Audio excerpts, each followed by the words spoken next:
what you want, when you want it, where you want it. This is The Mesh.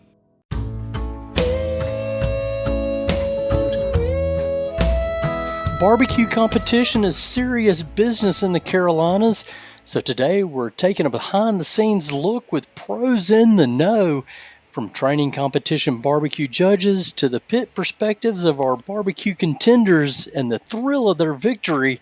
This episode smokes out all the secrets. We're going to find out what goes into becoming a competition barbecue judge from Southern Barbecue Network competition director Mike Wright. Then you'll hear the other side of the Smoky story from competitive barbecue contender and barbecue caterer Eric Carpenter from Backdraft Barbecue. Before we get started, here's an invitation to you to subscribe to the Low and Slow Barbecue Show newsletter. It's called The Lowdown, and it delivers barbecue news, events, and recipes to your email inbox every Tuesday morning. You also get a recap of the latest podcasts and blogs. Just visit lowslowbbqshow.com, subscribe today, and you can still get all that content for free. Now let's meet our guest. We'll get to our competitive barbecue pitmaster Eric Carpenter from Backdraft Barbecue in just a few minutes. But first, let's talk to Southern Barbecue Network competition director Mike Wright. Mike, welcome to the Low and Slow Barbecue Show.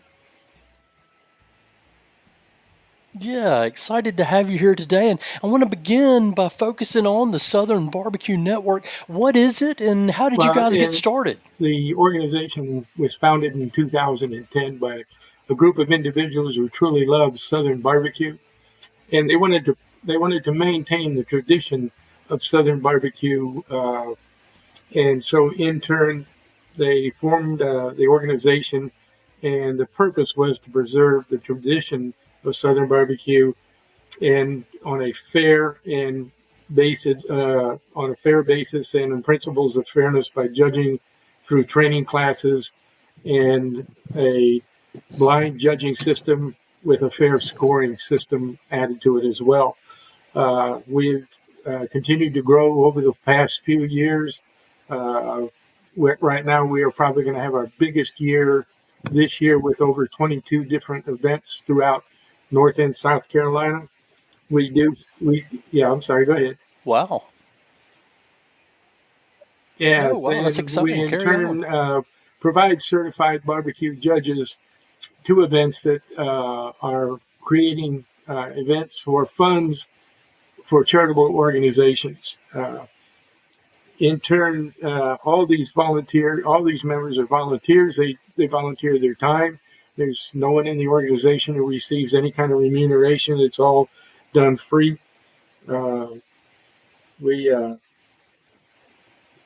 Annually we select a charity during the year that we have supported, and we make a contribution to them. And some of the past ones has been the Shriners Children's Hospitals, Somerville Miracle League, the Red Cross, Jeff Gordon's Children's Center, Meals on Wheels, the Veterans Victory House, and that's just to name a few that we have helped sponsor during the year.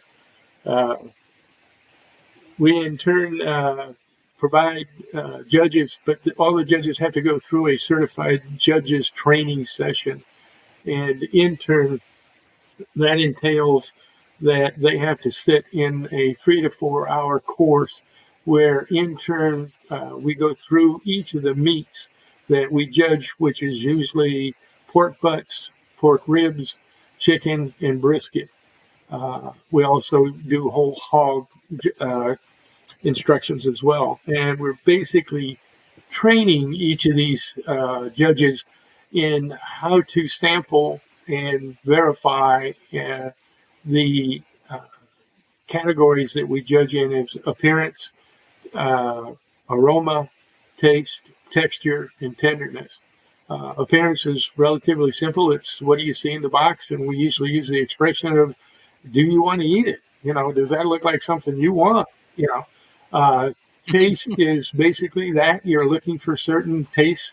You want to make sure that the barbecue sauce is not overpowering the pork, because you're judging the pork. You're not judging sauce. In turn, aroma is basically that. You want to be able to get a hint of the smoke smell. And some of them like to use different kinds of woods, so you're looking for different kinds of aromas that are coming out of it. Texture and tenderness is really the crux of what you're really judging for, because that's really goes to the ability of each of these cookers to cook the meat properly so that it's not overdone, underdone. And there's techniques that we train them to do to recognize what those characteristics are that they need to be looking at. They in turn will then score on a scale of 1 to 10 in as to how they interpret they did in those categories. Those scores are then added up, ran through a computer, and in turn, the results are then published out as to who the winners are and presented to each of the competition directors out there that at the events. So to do the training, as I say, it's open to anybody. The only restriction we have is they have to be over 16 years of age. We do have a junior classification that they can get involved in, because we also do kids competitions periodically, which we enjoy doing a lot, kind of get them in the groove. In turn, we do about I would say we do about 4 classes at least a year, if not more. We've kind of kicked it up a bit this year because of moving into North Carolina. Over the last 2 years, we just had a lot of entities up there that have asked us for our service, so we've had to kick up our classes up there to get more judges. So in turn, we will be holding our next class in Fayetteville on August the 16th. In turn, we'll be doing a competition the very next day, and the judges will then get to actually try out what they've learned on what we call a novice table, which it says that they're going to sit on a table, they're going to judge the competition, but their scores will not count until we've had a chance to review them and make sure that they're following the guidelines that they've been given. And if we need to make corrections, then we do so. Okay, well, that's a great kind of a synopsis of the organization and the barbecue judges. And I know those guys are a big part of the competitions. Obviously, you can't have a competition without a judge. And you did a nice job kind of going through the training classes and some of the techniques. It's open to anybody. Anybody can do it after you've been trained, obviously. Let me ask you this, how much does an individual's personal bias or their personal preferences about, barbecue, what they like, how much does that play into their judging and the scoring? It's a really good question, because all of our training really is trying to remove that personal bias that they have. We will comment to them that this is the best barbecue you're going to see today, and this is the way you're supposed to judge it. You're not supposed to judge it against what you had last week, or you're not supposed to judge it against what your Uncle Fester does, okay? It's got to be what is there today, and and we go back through the techniques with them before every event, saying this is what you're looking for and this is what you're focused on, in order to make sure that we have a fair playing field out there for all the competitors. Yeah, that's good to have a baseline there and make sure everybody's kind of playing by the same book of rules. So now when these judges, they judge the competitors, they based it on the aroma and the texture and the appearance and those other areas that you talked about. Do they provide feedback to the competitors, and what does that generally look like? And then can those competitors go and try to use that for their next competition? Very much so. One of the other forms that we have that they have at their disposal is what we call a comment card, and in turn the comment card is recorded as to the team number that they're doing. Now, as we say, and maybe this is a good place to step in and say, we run a double blind judging system. In other words, when the competitors turn their boxes in at a receiving station, that receiving station is isolated, so neither the judges or no one else can see them. And in turn, then a person, after they are checked in and they're verified that their numbers are correct and that the product that they're turning in is correct, then a runner will take it from there to another isolated location where that box will be renumbered. In other words, if the team is box number 1 and it comes around to the renumbering person, then they will put a label over the top of it for another box number like 102. Okay. And that person will then assign that to a specific table to be judged. And in turn, when all of the boxes have been turned in and they're all sorted out by which table they're going to, then in turn, the table captains who run each of those tables will take those boxes and they will take them to each of the stations. They will commence with the judging process. After that judging process, each of those judges have been making notations during the judging process as to what they have felt was really good or what they felt needed or was the reason that they didn't get as high a score. In turn, they will make those notations, and they do it by the box number because they have absolutely no idea whose team they're judging. They have absolutely no idea who this feedback is going back to. But that way, when we actually do the calculations, then the only individual who can is the event representative from SBN, and the calculations person will then match those numbers and attach those comment cards to each of the team's score sheets. So in turn, those scores they'll get a sample of all their scores, how they rated, along with comments from some of the judges as to why they scored the way they did. Okay. So when I go and visit Southern Barbecue Network online, that address is sbbqn.com. I see there's lots of details about certification classes, membership, and of course the SBN championship. But then, of course, I want to look at the barbecue events section. I see you guys have got one coming up June 14th and 15th. It's the Omar Bootleggers Backyard Barbecue Brawl.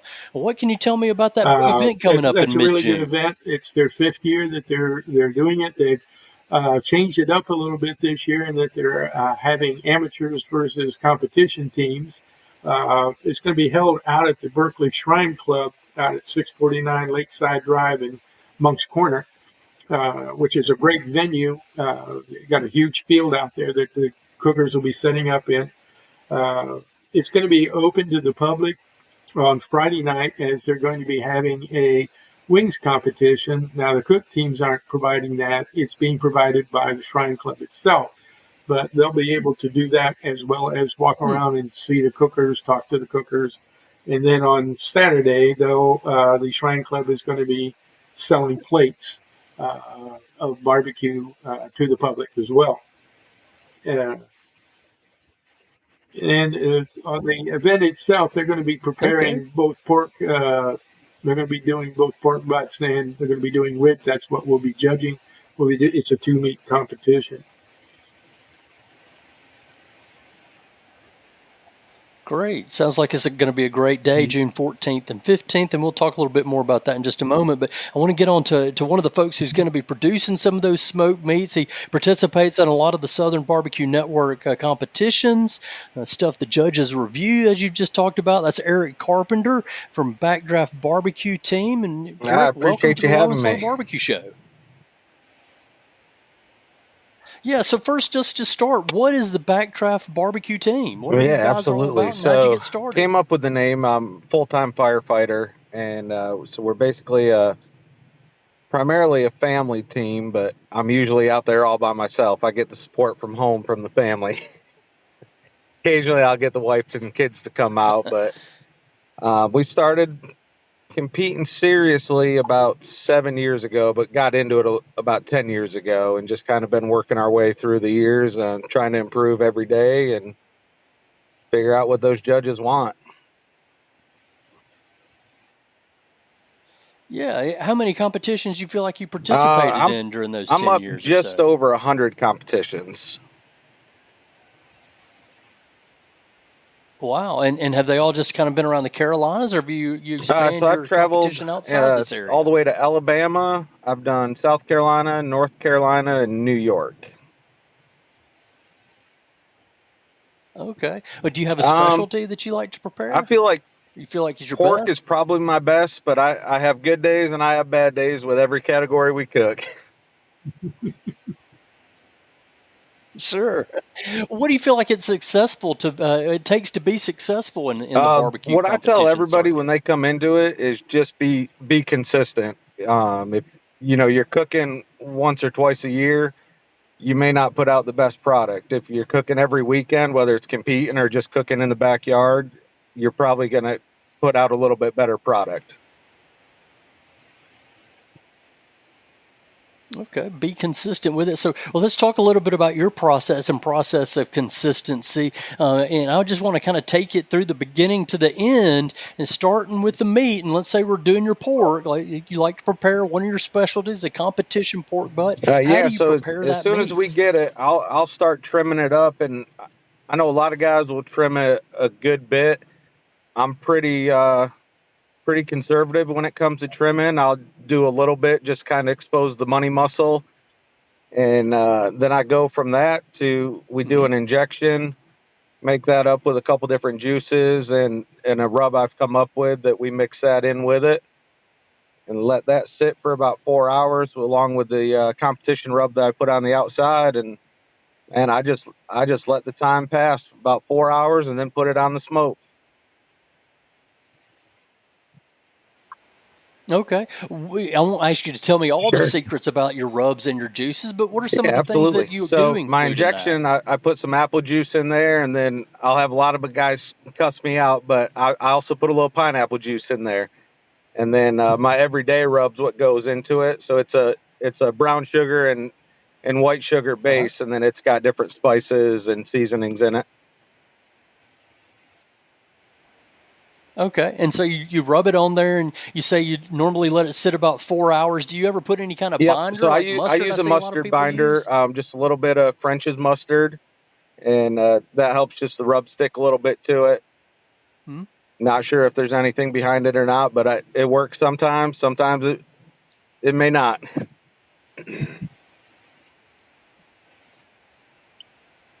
Okay. Well, now you've got it rubbed. You've let it set for 4 hours. You're ready to go into the heat and the smoke. Tell me what you're smoking on and what about your equipment and what kind Yeah, of wood absolutely. and So fuel are you within the using on past your fire? 3-4 years, I switched over to pellet cookers, and I'm cooking on Rectex right now.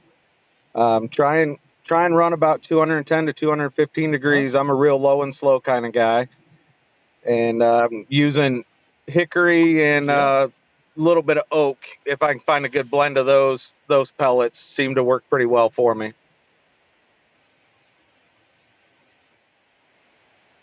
And how long do you normally cook it there at 210 and 215? Yeah, That so I'll really run those low about level of heat. 7 to 8 hours, and then that's when I'll go ahead and wrap them up and then bring them up to the doneness that I want them to.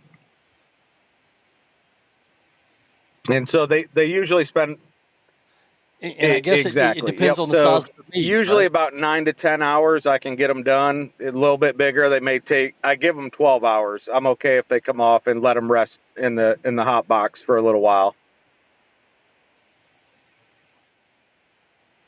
Okay, and so it's been in there 12 hours. You mentioned the rest in the hot box. What happens after the cook is completed and then get it onto Yeah, the judge's absolutely. table? Kind So of walk us through that. once it gets time, about 10 minutes before turn in, we'll start building our boxes, get everything turned in, move on to ribs, get those turned in, and then a lot of us that travel around together, we'll usually get together and have a beer.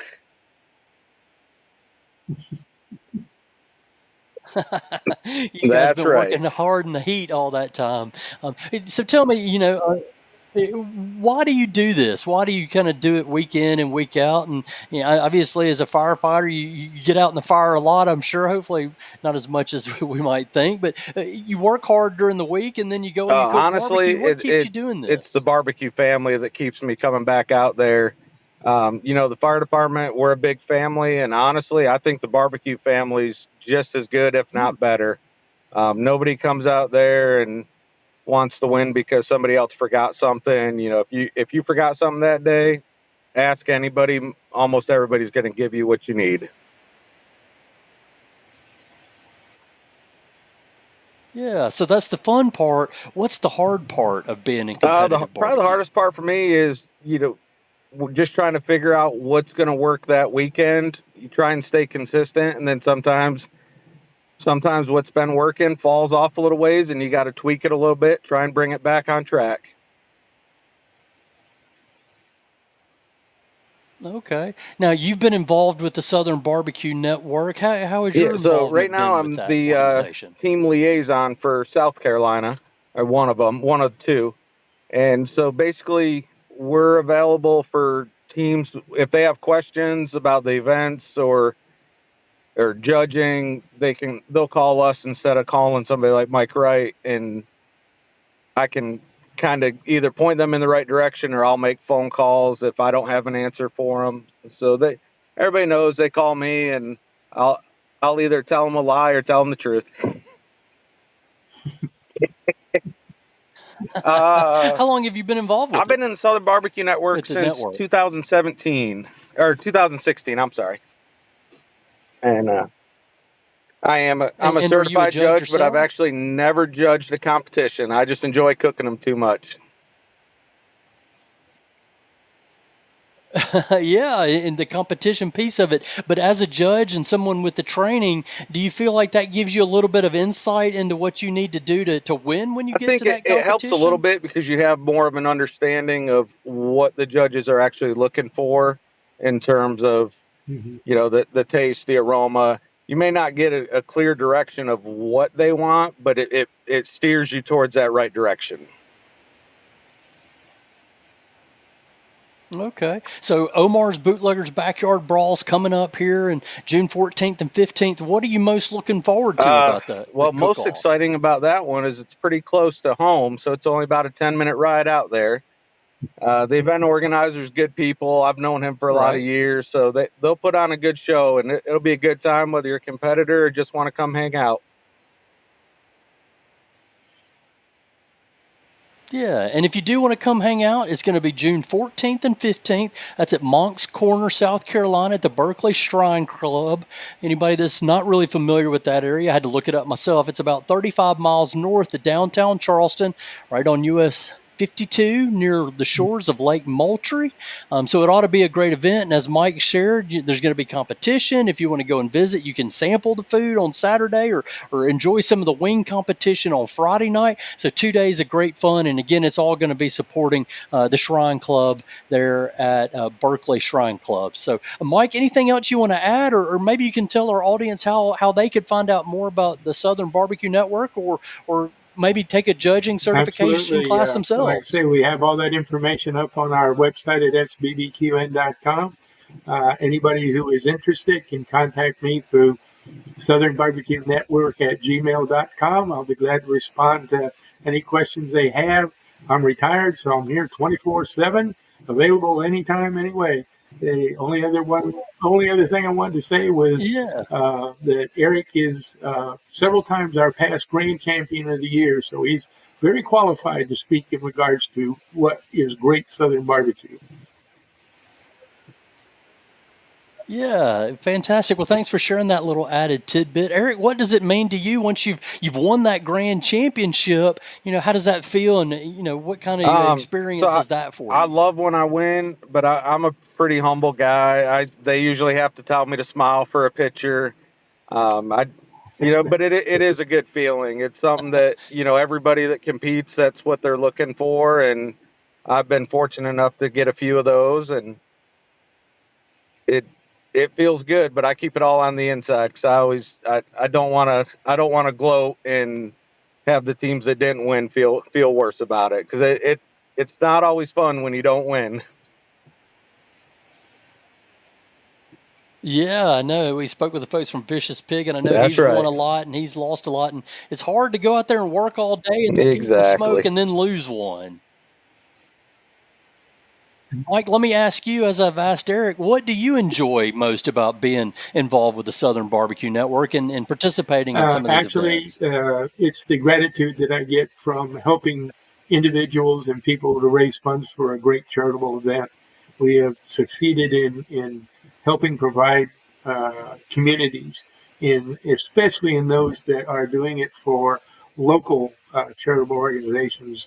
As an example, in Clinton, South Carolina, they do one that provides funds for individuals who cannot pay their utility bills during the summer and the winter, and they raise those funds to help support those folks. That really makes me feel good, and that's the primary reason I do it. Plus, I like a good barbecue every now and then as well. And I'll sit and judge whenever I get an opportunity. I can tell you that. Yeah. Well, speaking of gratitude, guys, thank you so much for joining me on the Low Absolutely. and Slow Appreciate Barbecue you having Show. us. Yep. You've been listening to the Low and Slow Barbecue Show on the Mesh.tv network of podcasts. Be sure to visit us online at lowslowbbqshow.com. That's where you'll find the blog, and you can hear other podcast episodes, including our Carolina Pitmasters like Garen and Kelly Kirkman from John G's Barbecue. We've got James Beard finalist Robbie Robinson from City Limits and Barbecue in Columbia, as well as Edgemar Samoas from Resident Culture Brewing Company and Barbecue in Charlotte area. And if you like what you hear in the Low and Slow Barbecue Show, please be sure to give us a 5-star rating in your favorite podcast network. That helps other people find our podcast. Remember, visit lowslowbbqshow.com, subscribe to the Lowdown newsletter, and we'll send you the latest podcasts, blogs, recipes, barbecue events, and more, all right to your email inbox every Tuesday morning. Special thanks to our guest, Southern Barbecue Network Competition Director Mike Wright, as well as Eric Carpenter from Backdraft Barbecue of South Carolina. Thanks as well to our producer, Andrew Moose, and the whole team at the Mesh.tv network of podcasts. Most especially, thank you for listening to the Low and Slow Barbecue Show. Remember, for the best barbecue and the best barbecue podcast, make it low and slow.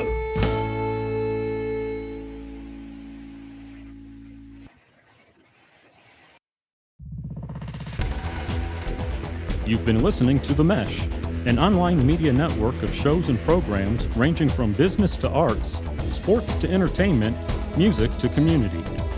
All programs are available on the website as well as through iTunes and YouTube. Check us out online at themesh.tv. Discover other network shows and give us feedback on what you just heard.